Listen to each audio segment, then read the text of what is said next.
చిన్న పిల్లలు స్ట్రెస్కి గురవడం ఏంటండి? మా వాడు స్ట్రెస్ తీసుకోలేకపోతున్నాడండి. ఆ సెకండ్ క్లాస్ కిడ్ని కూడా స్ట్రెస్, ప్రెషరు ఇలా మాట్లాడుతుంటాం కదా. అసలు చదువు విషయంలో స్ట్రెస్ ఇవ్వడం ఏంటి? ఈ రోజుల్లో ఏదైనా సమస్య వస్తే, ఇంతకుముందు రోజుల్లో సమస్య వస్తే ఎదుర్కొనేవాళ్ళు.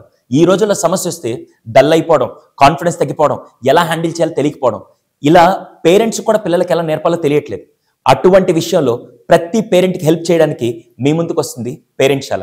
ఇక్కడ మేం చేసేది పిల్లలకి సమస్య వచ్చినప్పుడు దాన్ని ఎలా ఎదుర్కోవాలో మైండ్ సెట్ స్కూల్ నేర్పడం కాదండి, ప్రతి పేరెంట్ నేర్పించాలి.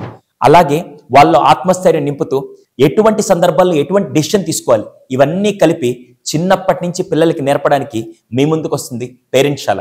ఈ పేరెంట్శాలలో రోజుకు 10 నిమిషాలు పిల్లలతో బాండింగ్ పెంచుకుంటూ వాళ్ళకి ఏ విషయాలు నేర్పించాలి, ప్రతి ఆదివారం పిల్లలకి సైకలాజికల్ గ్రోత్ ఎలా డెవలప్ చేయొచ్చు, ఈ 8 నెలల ప్రోగ్రామ్ ద్వారా ప్రతి పేరెంట్ పిల్లలకి అద్భుతమైన ఫ్యూచర్ ఇవ్వగలుగుతారు. అయితే ఇంకెందుకు ఆలస్యం? దీని గురించి పూర్తిగా తెలుసుకునేదానికి ఈ స్క్రీన్ మీద కనపడుతున్న నెంబర్కి వాట్సాప్ కానీ కాల్ కానీ చేసి వెంటనే రిజిస్టర్ చేసుకోండి.